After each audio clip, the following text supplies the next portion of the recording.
She didn't say hello. The first thing my daughter-in-law said when I picked up the phone was, "Did you get the wire confirmation I sent over?" Not good morning. Not how are you doing, Leonard? Wait, that's not my name. I'm getting ahead of myself. My name is Edmund. Edmund Calloway. I'm 67 years old, retired after 31 years as a civil engineer with the county, and until about 8 months ago, I believed I had done right by my family in every way that mattered. The call came on a Tuesday. I remember because I had just come in from the yard. The dogwood out front had gone fully gold that week, that particular shade of yellow that only lasts about 4 days before the leaves let go. And I had been standing there looking at it the way you do when you're not in any hurry and you've got nowhere pressing to be. Retirement does that to you. You notice things you missed for 30 years. My phone buzzed on the kitchen counter. I saw my daughter-in-law's name, Petra, and I answered it the way I always did, expecting something ordinary. A question about Thanksgiving. A reminder about my grandson's soccer game. Instead, did you get the wire confirmation I sent over? I told her I hadn't checked my email yet. She said the contractor needed final payment by Friday, and that there were some permit fees still outstanding, and that she just wanted to make sure everything was moving. I said I'd look at it that afternoon. She said, "Great, thanks, Edmund." And that was it. No goodbye. Just a quiet click of someone who had already moved on before the call even ended. I stood there in my kitchen for a moment. The coffee was still warm on the counter. Through the window, I could see the dogwood, still gold, still holding on. I had given my son and his wife $320,000 to open a physical therapy clinic. This was not an impulsive decision. I want to be clear about that. I had thought about it for the better part of a year, consulted my financial advisor, reviewed the business plan my son put together with Petra's help. My son, his name is Scott, had been a licensed physical therapist for 9 years. He was good at his work. His patients trusted him. He had talked about owning his own practice for as long as I could remember, and when he finally laid out the numbers for me across my kitchen table one Sunday evening in February, I felt something I hadn't felt in a long time. I felt proud. I felt like a father who still had something to give. My wife, Dolores, passed 6 years ago.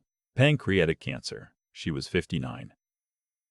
After she was gone, I rattled around this house for a long time, not entirely sure what to do with myself or the money we had saved together over 4 decades. We had planned to travel. Portugal was on the list. New Zealand. A slow drive up the Pacific coast. None of that happened, and then she was gone, and the money just sat there in accounts I had no particular desire to touch.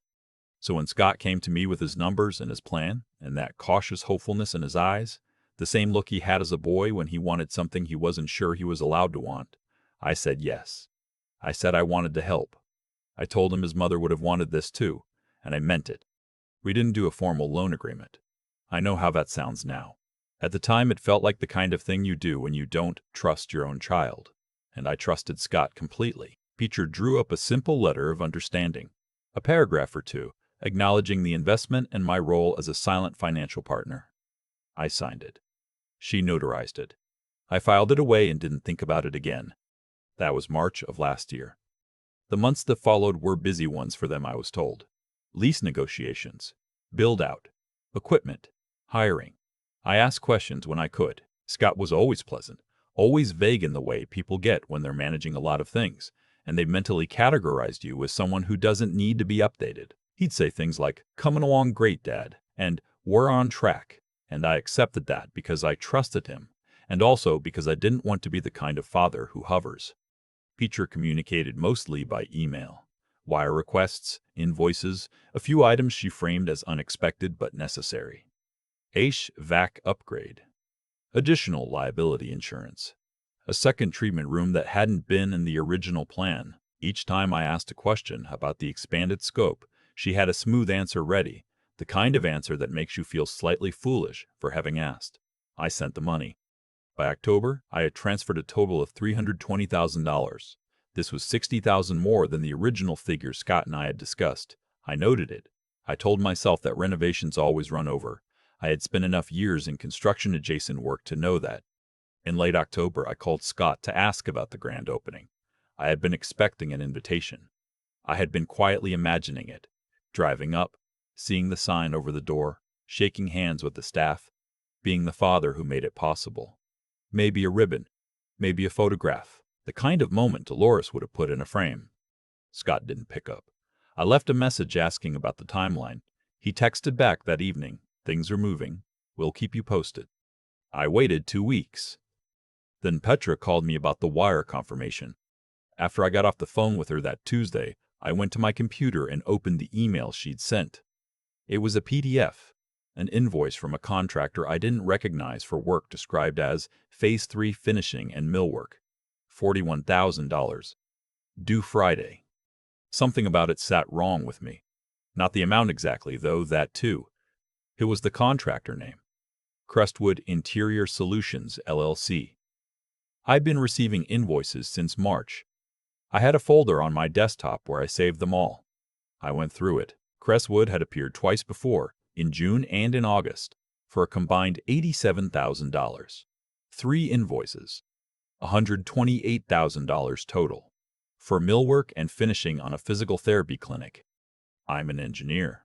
Numbers don't frighten me and they don't lie to me. $128,000 in interior finishing for a mid-sized PT clinic in a suburban strip center is not normal. It is not even close to normal. I did not send the wire. Instead, I called Scott again. No answer. I called again the next morning. Voicemail. I sent a text asking him to call me when he had a chance, that I had some questions about the latest invoice. 3 hours passed. Nothing. That Friday, I drove out to where the clinic was supposed to be. Scott had mentioned the address months ago, a shopping center off Route 9, between a nail salon and an urgent care facility. I'd driven past it a few times without stopping, the way you do when you're trying to give people space. I pulled into the parking lot that morning and sat in my car. The sign was already up. Crestwood and Associates Physical Therapy. That was the name on the sign, not Scott's name. Not anything we had discussed. A logo I had never seen. Lights on inside, blinds half open. A woman at the front desk looking at a computer screen. The clinic had already opened. I don't know how long I sat in that parking lot. Long enough for the coffee I brought to go cold. Long enough to watch 3 patients walk in through the front door. Long enough to notice that the planters by the entrance had small ornamental cabbages in them, the kind people put out in fall, which meant someone had taken the time to decorate. I had not been told. I had not been invited. I had given $320,000, and I was sitting in a parking lot looking through a window at something that had opened without me, that carried a name I didn't recognize, that existed in a form entirely different from what I had been shown on paper 14 months ago. I drove home. I did not call Scott that day. I needed to think. What I did instead was call a man I had known for over 20 years, a retired attorney named Clive, someone I trusted the way you trust people you've watched handle hard things with steadiness. I told him what I was looking at. He listened without interrupting. When I finished, he said, "Edmund, before we do anything else, I need you to pull everything you have, every email, every invoice, every transfer record, and I want you to look up Crestwood Interior Solutions in your state's business registry." I did it that night. Crestwood Interior Solutions, LLC, had been registered 11 months ago. The registered agent was listed as an attorney I didn't know. The member of record was a name I recognized immediately. It was Petra's maiden name. I sat at my kitchen table for a very long time after that. The house was quiet the way it gets in October when the windows are closed and there's no reason to have the television on. I thought about Scott. I thought about the Sunday evening he had sat across from me with his business plan, the hopefulness in his eyes. I thought about Dolores and the way she used to say that the hardest thing about loving your children is that you have to trust them even when your hands are shaking. My hands were shaking. I called Clive back and told him what I'd found. He was quiet for a moment, and then he said we needed to move carefully and document everything before I said a word to either Scott or Petra. He had a colleague who specialized in financial disputes. He would make the call in the morning. I agreed.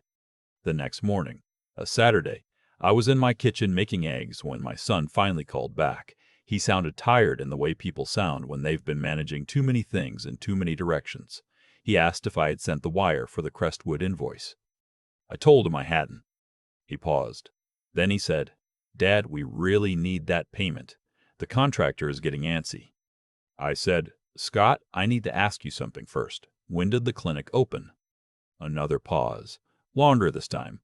He said, "We did a soft opening about 5 weeks ago. We wanted to work out the kinks before we made it official." I said, "Were you going to tell me?" He said, "Dad, it's been crazy. There's a lot of moving parts." I said, "I drove by yesterday. I saw the sign, Crestwood and Associates. Can you help me understand that name?" The silence on the other end lasted long enough that I checked to make sure the call was still connected. Then he said he'd have Petra call me, that she handled the business side of things, that she could explain the structure. I said, "Scott, I'm your father. I'm not calling the business side of things. I'm calling you." He said he'd have to call me back. He didn't call back. Petra did, about 40 minutes later. Her voice was the same as it always was. Measured, competent. The voice of someone who has thought 3 steps ahead of you and is waiting patiently for you to catch up.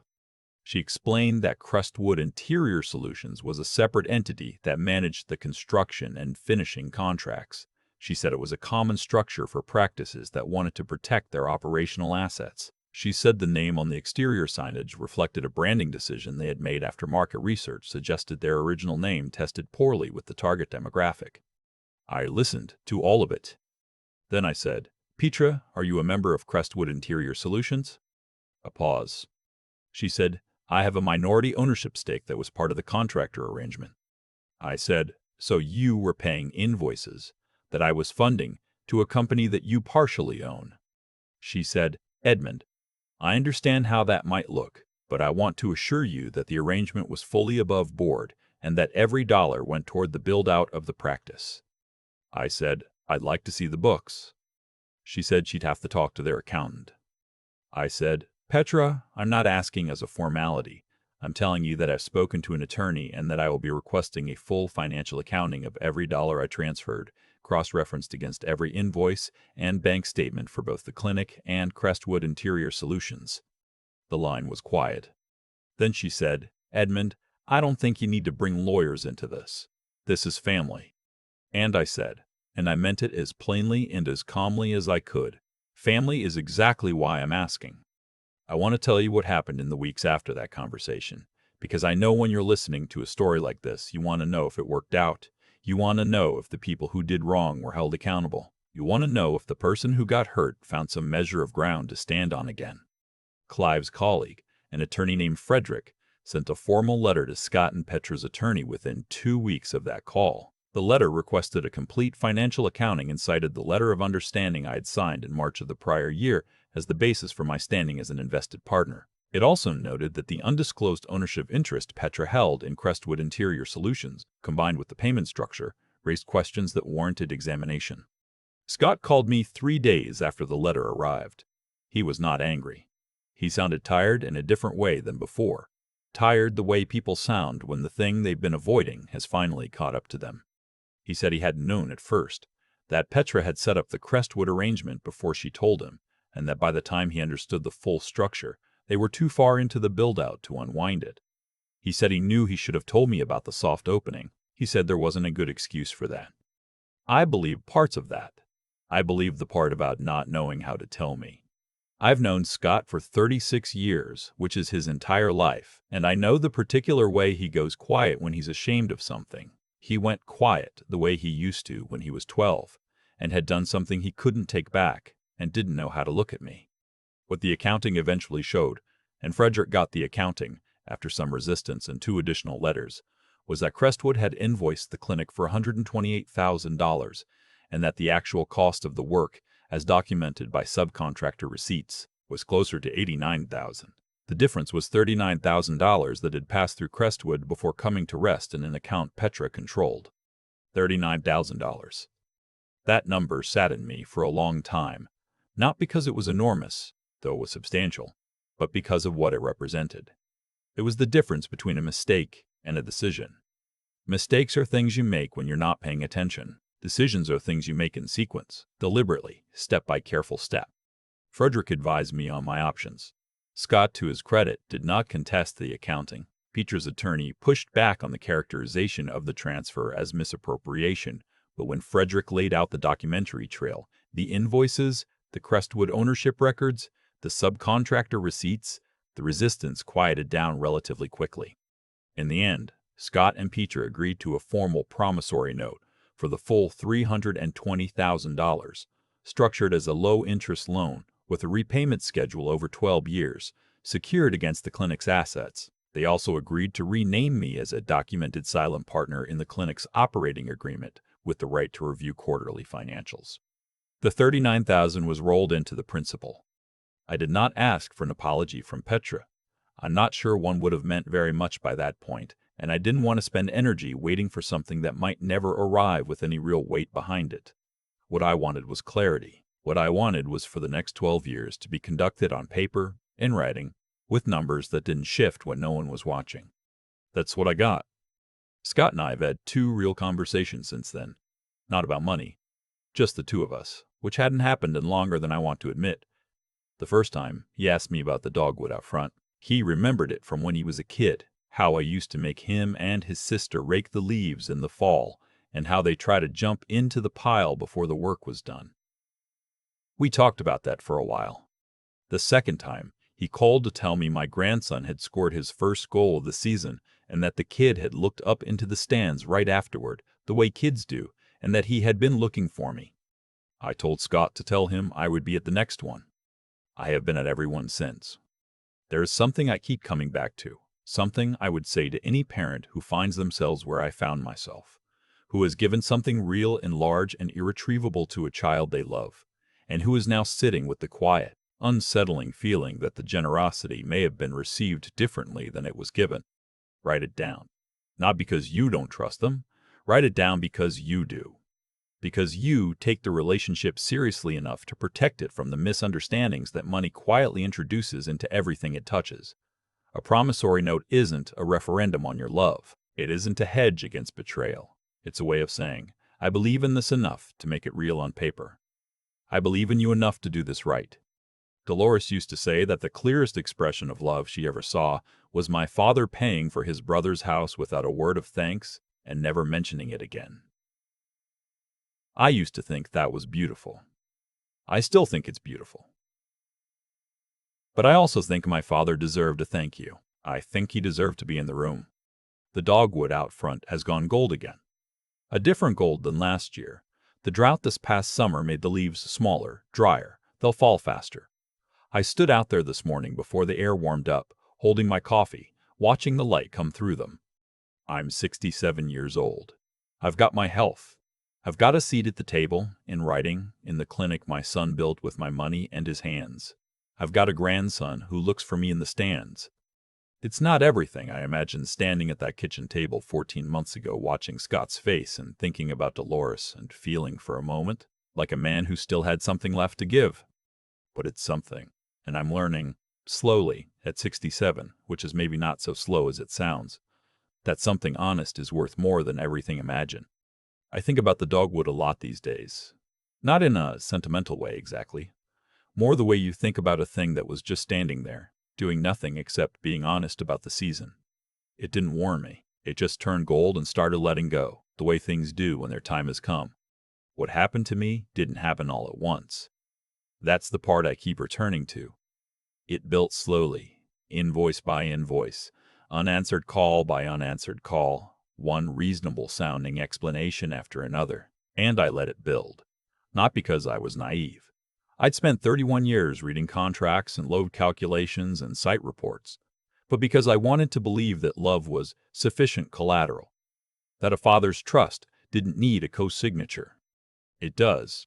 That's what I know now, not because people are bad, because money has a way of quietly rearranging the things people tell themselves, until what started as a small convenience becomes a structure, and the structure becomes a habit, and the habit becomes something that feels, to the person inside it, almost justified. When Frederick laid out those subcontractor receipts on his desk, the actual costs against what Crestwood had invoiced, I wasn't angry the way I expected to be. I was tired, the kind of tired that comes not from being wronged, but from understanding, finally and fully, how it had been allowed to happen. I had handed over my trust without a framework. I had confused documentation with suspicion. I had let my love for Scott stand in for the kind of clear-eyed steadiness that actually protects a relationship over the long run. That's what nobody tells you when you're sitting across from your child at the kitchen table, and he's looking at you with that careful hopefulness. They don't tell you that the most loving thing you can do for him, for yourself, for the relationship you're both trying to preserve, is to insist on clarity. To say, I believe in this enough to do it right. To understand that integrity isn't just about doing the right thing when it's easy. It's about building systems that make it easier for the people you love to do the right thing too. Scott didn't set out to deceive me. I believe that. What he lacked was the courage to look at what Petra had built and say, clearly and early, this isn't right, and I have to tell my father. That kind of courage, the kind that tells a hard truth to someone you love before the truth gets larger and harder, is something you have to choose. It doesn't come automatically. It has to be practiced, the way anything worth having has to be practiced. What I had to practice was something different. I had to find the steadiness to pursue what was right without letting bitterness become my compass. Frederick would ask me, in our early meetings, what outcome I was looking for. I told him I wanted the money accounted for. I wanted my name on a document that meant something. I wanted to be able to sit across from my son at a table again, without the space between us being entirely filled with what hadn't been said. I got those things, not perfectly, not without cost, but I got them by staying clear-headed when I wanted to be furious, by following the paper trail when it would have been easier to take Scott's word for it, and by understanding that walking away wounded isn't the same as walking away with your dignity. My grandson looked for me in the stands. That detail stays with me more than almost anything else, because whatever went wrong between Scott and me, whatever Petra calculated, and whatever I failed to protect, that boy looked up at a soccer field in the fall and searched the bleachers for his grandfather's face. And I was there. That's what I worked for. Not the promissory note, not the quarterly financials, not the outcome that looked like winning. Just the chance to keep showing up. With my eyes open this time, with everything in writing, and with enough hard-earned understanding to know the difference between trust and wishfulness. The dogwood out front is dropping its leaves again. I'm in no hurry.